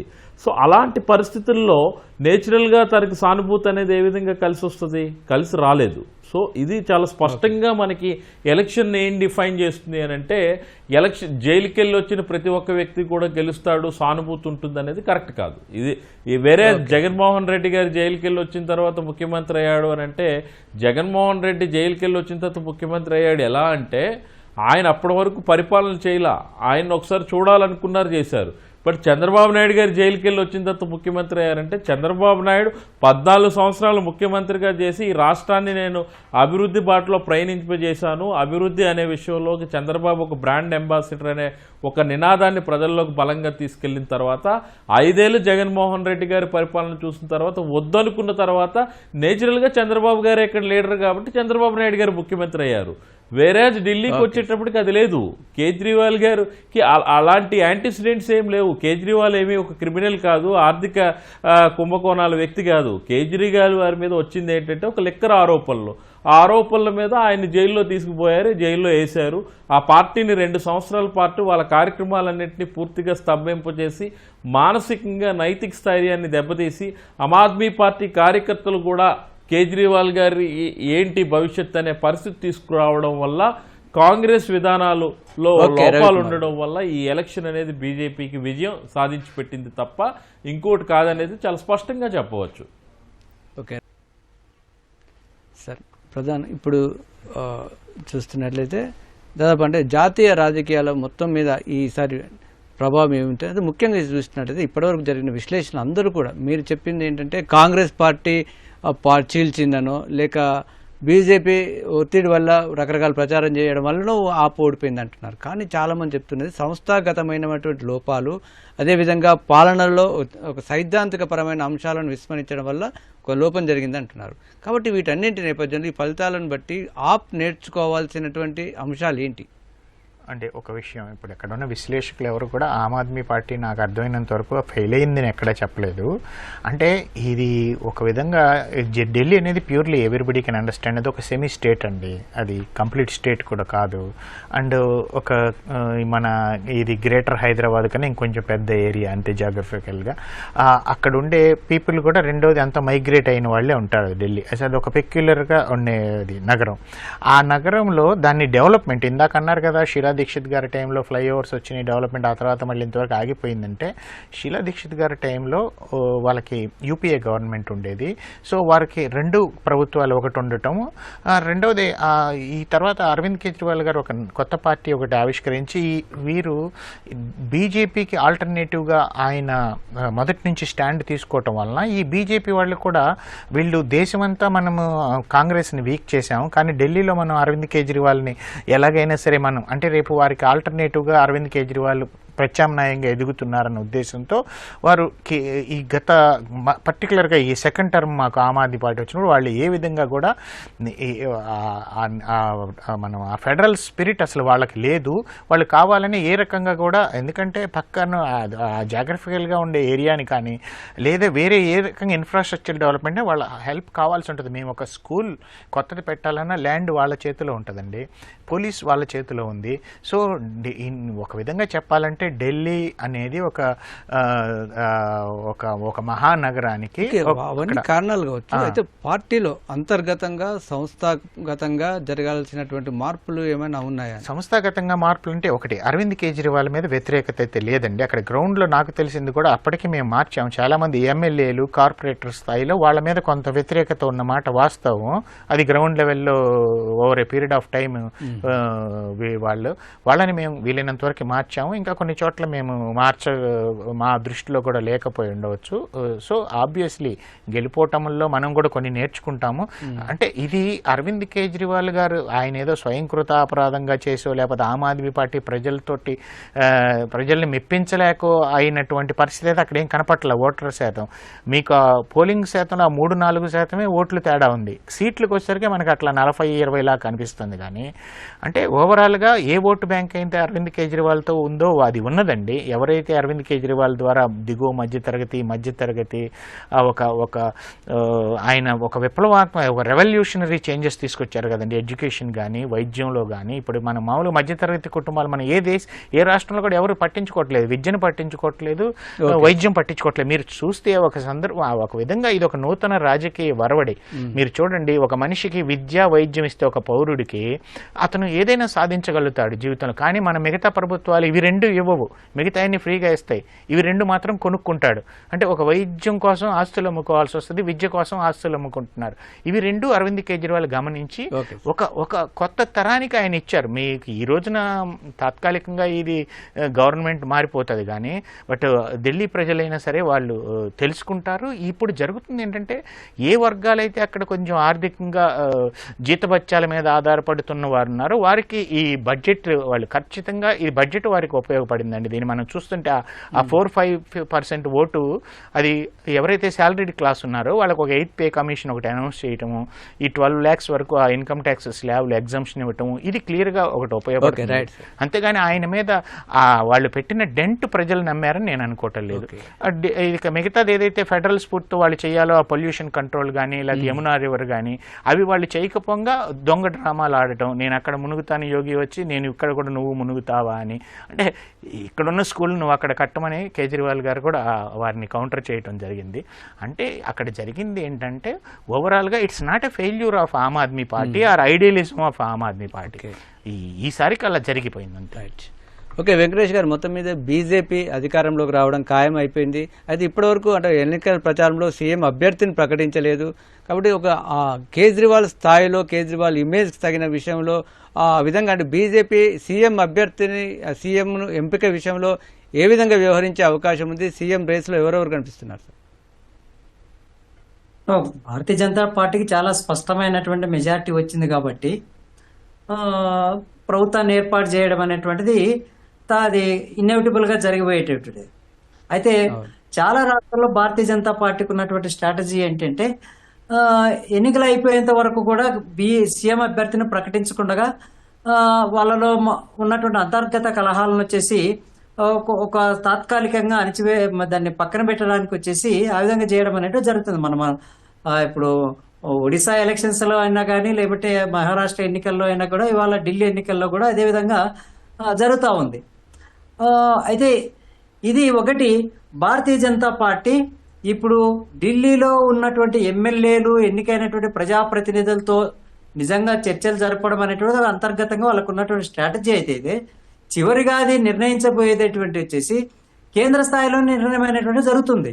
అది ఎవరిని చూజ్ చేసుకుంటారా, ఏ బేసిస్ పైన ఆధారంగా చేసుకుంటారా, ఏమేమి ఇండికేటర్స్ను ఆధారంగా చేసుకుంటారా, లేదా వాళ్ళ ఫ్రంట్ ఆర్గనైజేషన్స్ ఇచ్చినటువంటి వాళ్ళు ఉండాలనా, లేకపోతే పార్టీకి పూర్తి స్థాయిలో పనిచేసి నిజంగా అక్కడ విజయానికి వచ్చేసి కృషి చేసినటువంటి వ్యక్తులు ఉండబోతారా అనేటువంటిది వాళ్ళకి చాలా కీలకమైనటువంటి అంశాలు కాబోతున్నాయి. ఎవరిని ఏ విధంగా చేసినప్పటికీ కూడా కేంద్రంలో అధికారంలో ఉన్నటువంటి భారతీయ జనతా పార్టీ తన అభ్యర్థిని, సీఎం అభ్యర్థిని నిర్ణయించినప్పటికీ కూడా వాళ్ళు ఎంత సమర్థవంతంగా పనిచేయగలుగుతున్నారా లేదా అనేటువంటి విషయం గతంలో మనం చూసినప్పుడు కూడా చాలా చోట్ల కూడా కొన్ని అక్కడక్కడ మనకు ఫెయిల్ అయినటువంటి ఇన్స్టాన్స్ కూడా ఉన్నాయి. అయితే ఒక మేజర్ ఒక ప్రాక్టీస్ ఏంటంటే భారతీయ జనతా పార్టీలో ఎక్కడ కూడా వాళ్ళ మధ్య ఉన్నటువంటి అంతర్గత కలహాలు కానీ, అసంతృప్తి కానీ ఏనాడు కూడా బయటికి రానివ్వకుండా ఇంటర్నల్ గా మేనేజ్ చేసేటువంటి ఒక మెకానిజం అనేటువంటిది చాలా సమర్థవంతంగా పనిచేస్తుంది. ఇవాళ ఎంత మెజార్టీతో ఢిల్లీలో ఎన్నికైన తర్వాత చాలా అనివార్యంగా వచ్చేసి చాలా మంది యాస్పిరెంట్స్ అనేటువంటి ఉంటారు. ఆ యాస్పిరెంట్స్ అనేటువంటి ఎవరు వివరిస్తుంది, చివరికి వచ్చేసి ముఖ్యమంత్రి పదవి అనేటువంటిది మన కేంద్రంలో ఉన్నటువంటి కేంద్ర స్థాయిలో ఉన్నటువంటి పార్టీ నాయకత్వం కానీ, లేదంటే పాలకులు కానీ నిర్ణయించేటువంటి అంశంగా ఇవాళ భారతీయ జనతా పార్టీ అనేటువంటి నిర్ణయిస్తుంది. అయితే ప్రాంతీయ పార్టీల్లో కూడా మనకు ఒక రకంగా చెప్పాలంటే ఇప్పుడు ఆమ్ ఆద్మీ పార్టీలో వచ్చేసి అరవింద్ కేజ్రీవాల్ అల్టిమేట్ గా ముఖ్యమంత్రి మూడోసారి కూడా అయ్యేటువంటి అవకాశం ఉండేది. కానీ ఇప్పుడు అటువంటి అవకాశం అనేటువంటిది లేదు. కాబట్టి వాళ్ళకు వచ్చేసి ఒక ఇంటర్నల్ మెకానిజం, అన్ని ఫ్యాక్టర్స్, మల్టిపుల్ ఫ్యాక్టర్స్ అన్నింటిని కూడా దృష్టిలో ఉంచుకొని నిర్ణయం తీసుకోవడానికి అవకాశం అనేటువంటిది కనపడుతుంది. అట్లాగే మనం ఒడిశాలో చూసినా కూడా, ఢిల్లీలో చూసినా కూడా కొంత టైం కూడా తీసుకొని ఆ ఎక్సర్సైజ్ అనేటువంటిది జరిగిన తర్వాత భవిష్యత్ నిర్ణయించేందుకు అవకాశము కనపడుతుందండి. Okay sir. Okay Srinivasarao garu, అంటే మన దేశంలో చాలా సందర్భాల్లో చూస్తున్నాం ప్రాంతీయ పార్టీలు జాతీయ పార్టీలుగా విస్తరించే ఆ ప్రయత్నంలో సొంత రాష్ట్రంలోనే ఒక మూలాలను దెబ్బతింటున్నాయి. ఇక్కడ బీఆర్ఎస్ కానీ, ఇంతకుముందు టీడీపీ కానీ ఇలాంటి పరిస్థితి కనిపించింది. ఇప్పుడు ఆమ్ ఆద్మీ పార్టీ కూడా అదే కోవలో కనిపిస్తుంది. అంటే ఇవన్నీ కూడా అంటే ఆ ప్రయత్నంలోనే ఈ విధంగా జరుగుతుందన్నా, లేక అనుకోకుండా ఒక యాక్సిడెంటల్గా ఇదంతా జరుగుతుందా? ఇదంతా కూడా ఒకే దిశగా జరగడానికి దీన్ని ఎలా విశ్లేషించవచ్చు? అంటే ప్రాంతీయ పార్టీలు దాదాపుగా అన్నీ కూడా అండి ఒక వ్యక్తి మీద ఆధారపడినటువంటి పార్టీలు అయిపోయాయండి. సో ఇక్కడ ఇంకా కుటుంబం మీద కూడా ఆధారపడిపోతుంది ఆప్ కూడా. సో చాలా ప్రాంతీయ పార్టీలు ఒక వ్యక్తితో మొదలయ్యి కుటుంబ పార్టీలుగా మారుతున్నాయి. అది డిఎంఏ కానివ్వండి, బీఆర్ఎస్ కానివ్వండి, టీఆర్ఎస్ నుంచి బీఆర్ఎస్గా మారినటువంటిది కానివ్వండి, టీఎంసీ కానివ్వండి, అన్నీ కూడా కుటుంబ పార్టీలుగా మారుతున్నాయి. ఇక్కడ కూడా దాదాపుగా ఆప్లో కూడా అలాంటి ప్రయత్నం జరిగింది. సో ఈ దశలో ప్రాంతీయ పార్టీలు విస్తరించడానికి జరిగేటువంటి దాంట్లో ఇబ్బంది వస్తోందండి. సో పొరుగు రాష్ట్రానికి గనక వెళితే దృష్టంతా దాని మీద కనుక పెడితే ఇక్కడ సొంతంగా ఉండేటువంటి పార్టీ ఆమ్ ఆద్మీ పార్టీలో కూడా అరవింద్ కేజ్రీవాల్ చేసిన తప్పు అదే. అతను విస్తరణ కోసం వెళ్ళినటువంటిది పార్టీ పూర్తిగా పటిష్టంగా వ్యవస్థాపరంగా అంత బలంగా ఉందనుకోనండి ఈ పార్టీ. సో వ్యవస్థాపరంగా పార్టీని బాగా స్థిరపరచకుండా తన ఒక్క నాయకత్వం మీద, తన పాపులారిటీ మీద పార్టీని నడపడం అనేటువంటిది అన్ని ప్రాంతీయ పార్టీలాగానే ఆయన కూడా చేశాడు. సో దీనివల్ల ఎప్పుడైతే ఆయన ఒక్కడి ఇమేజ్ దెబ్బతిందో మిగతా వాళ్ళ పార్టీకి మీద పడిపోయింది. కాబట్టి అలా కాకుండా ఈయన ఇప్పుడు చేసేటువంటి పరిస్థితుల్లో రేపు పంజాబ్లో ఏం జరుగుతుంది, ప్రభుత్వం ఉంటుందా లేదా అనేటువంటి దాన్ని ఆలోచించాల్సిన పరిస్థితి వస్తుందండి. సో కాబట్టి ఆయన ఏ సమస్యలు అయితే మొదట్లో ఎంచుకున్నాడో ఆ ఫోకస్గానే ఆయన ప్రయత్నం కనుక ముందుకు తీసుకువెళ్ళి ఉంటే తప్పనిసరిగా ఆయనకి గౌరవం వచ్చేది, గెలుపు వచ్చేది. ఇందాక పార్టీ ప్రతినిధి గారు చెప్పినట్టే షీలా దీక్షిత్ అప్పుడు మంచి చేయగలిగింది అంటే అప్పుడు యూపీఏ గవర్నమెంట్ ఉంది కాబట్టి చేయగలిగింది అని, అంటే ఒక రకంగా డబుల్ ఇంజిన్ అనేటువంటి బీజేపీ స్లోగన్ని ఆయన అంగీకరించినట్టు అవుతోంది. సో ఇక్కడ ఘర్షణ వాతావరణం, ఈయన చేసినటువంటి ఘర్షణ వాతావరణం, కేంద్రంతో ఎప్పుడూ ఘర్షణ, నేను ఢీ కొంటే నా ఇమేజ్ పెరుగుతుంది అనేటువంటి పద్ధతిలో వెళ్ళాడండి. సో అది సాగినంత కాలం సాగింది. బట్ బలమైన పార్టీ, ఆర్థికంగా బలమైన పార్టీ, నాయకత్వం పరంగా బలమైన పార్టీ, కార్యకర్తల పార్టీ వల్ల ఇప్పుడు ఇబ్బంది వచ్చినటువంటి ఇదండి ఇక్కడ. Okay sir, okay. Delhi CM Atishi విజయం సాధించారు. మొదట్లో కొంత వెనుకబడి ఉన్నప్పటికీ చివరికి విజయం సాధించారు. అయితే కేజ్రీవాల్ మాత్రం ఓటమి అంచనాలో కనిపిస్తున్నారు. ఓకే, రవికుమార్ గారు, మొత్తం మీద ఢిల్లీ ఎన్నికల ఫలితాలు రానున్న కాలంలో జాతీయ రాజకీయాలను ఏ విధంగా ప్రభావితం చేయబోతున్నాయి? ఈ ఏడాది జరగనున్నటువంటి బీహార్ ఎన్నికలు కానీ, మరోవైపు జరుగుతున్నటువంటి జమిలి ప్రయత్నాలు కానీ, వీటన్నిటిని దేశ రాజకీయాలను ఏ విధంగా ప్రభావితం చేసే అవకాశం ఉంది? 27 ఏళ్ల తర్వాత విజయం సాధించిన బీజేపీ మరింత రెట్టించిన ఉత్సాహంతో మిగతా రాష్ట్రాల్లో ఏ విధంగా గెలవాలి, జమిలీ ప్రణాళికలను ఏ విధంగా రూపొందించాలనేది ఇంకాస్త వేగవంతం చేస్తుంది. బీజేపీకి అది వెన్నతో పెట్టిన విద్య. ఇందాకలా మనం డిస్కస్ చేసుకున్నాం, బీజేపీ చాలా డిటర్మైనెడ్గా ఉంటుంది. ప్రతి రాష్ట్రం గెలవాలి, ప్రతి ఎలక్షన్ కీలకం, ప్రతి చిన్న ఎలక్షన్ అయినా పెద్ద ఎలక్షన్ అయినా మనం చాలా జాగ్రత్తగా ఉండాలి. ఓటమి చెందితే దానిలో ఉన్న గుణపాఠాలు ఏంటనేది నేర్చుకొని ఎప్పటికప్పుడు చర్యలు తీసుకుంటుంది. కాబట్టే ఈ పర్టికులర్ విజయ పరంపర అనేది చాలా అద్భుతంగా కొనసాగుతూ అన్ని రాష్ట్రాల్లో చేసి వస్తుంది. అయితే రాజకీయంగానే చేయాలి కాబట్టి మనం రాజకీయ పార్టీ రాజకీయం చేస్తుంది కాబట్టి ఇంకేం చేస్తుంది బీజేపీ? మనం చాలామంది అంటారు బీజేపీ చాలా తప్పుడు విధానాలతో వెళ్తుంది. ఇప్పుడు అల్టిమేట్లీ ఏ విధానాలతో వెళ్ళినా గెలిచామా లేదన్నదే ప్రాధాన్యత సంతరించుకున్న ఈ పరిస్థితుల్లో బీజేపీ గెలవడం అనేది పెద్ద ఆశ్చర్యంగా అయితే నాకు కనిపించట్లేదు. ఎందుకంటే బీజేపీ గెలుస్తుందని మేము ముందే ఊహించాం. బీజేపీకి ఎగ్జిట్ పోల్స్ కూడా ఆ విధంగానే ఇవ్వడం జరిగింది. అయితే ఇక్కడ మనం చూడాల్సింది ఏంటి అని అంటే, రేపు ఈ 5 ఏళ్లలో కేంద్రంలో అధికారంలో ఉన్న బీజేపీ 27 ఏళ్ల తర్వాత ఈ రాష్ట్రంలో అధికారం చేపట్టబోతున్న బీజేపీ ఎలాంటి అద్భుతమైన ఫలితాలను తీసుకొస్తుంది, ప్రజలకి వాళ్ళు ఇచ్చిన ప్రామిస్లు వాగ్దానాలను ఏ విధంగా నిలబెట్టుకుంటూ ముందుకెళ్తుంది, ఏ విధమైన అభివృద్ధి చేస్తుంది. ఎందుకంటే ఢిల్లీలో మీరు చూస్తే గాలి కలుషితం, నీరు కలుషితం, మనుషులు కలుషితం, రాజకీయ వాతావరణం కలుషితం. ఇన్ని కలుషితాలు, ఇన్ని కుట్రల మధ్య ఎలాంటి పరిస్థితులు ఉంటాయనేది మనం అందరం ఊహించిందే. సో ఈవెన్ రాజకీయం కూడా కలుషితమైన పరిస్థితి తీసుకొచ్చింది. అక్కడ అన్ని రాజకీయ పార్టీలది బాధ్యత అది. సో ఖచ్చితంగా ఇది దేశవ్యాప్తంగా బీజేపీ తన అడుగుల్ని ఇంకాస్త ముందుకెళ్తూ మిగతా రాష్ట్రాల్లో వాళ్ళ తాలూకా వ్యూహాలని అద్భుతంగా పనిచేసే విధంగా ప్రయత్నించడంలో అయితే బీజేపీ వెనకడుగు వేయదు.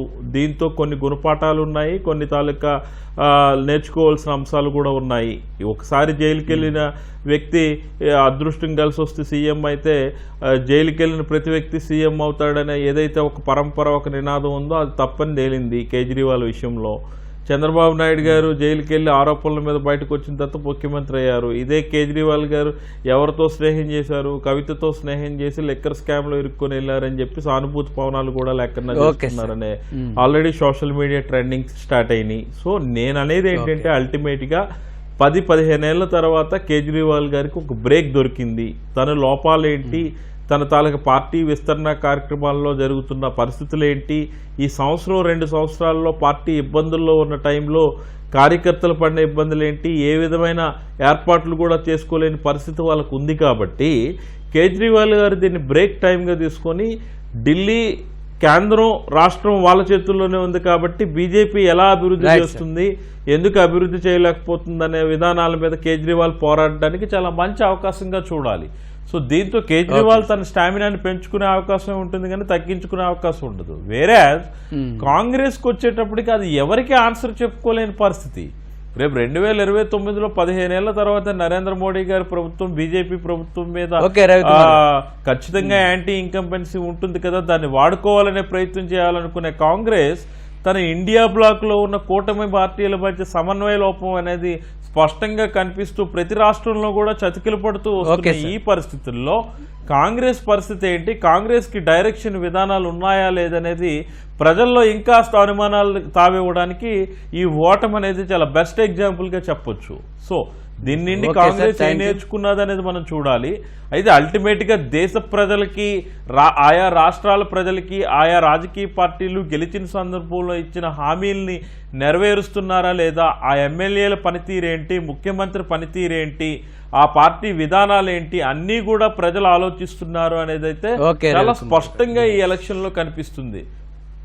అవును sir. Okay, thank you sir, thank you చర్చలో పాల్గొన్నందుకు. ఢిల్లీ ఎన్నికలు దేశవ్యాప్తంగా ఆసక్తి కలిగించిన విధంగానే సాగాయి. మొత్తం మీద బీజేపీ 26 ఏళ్ల తర్వాత అధికారం చేపట్టబోతుంది. ఆమ్ ఆద్మీ పార్టీ పుష్కర కాలం తర్వాత అధికార పీఠాన్ని దిగబోతుంది. కాంగ్రెస్ పార్టీ మాత్రం కనీస ప్రభావాన్ని చూపలేదు. ఇది ఈనాటి ప్రత్యేక చర్చ.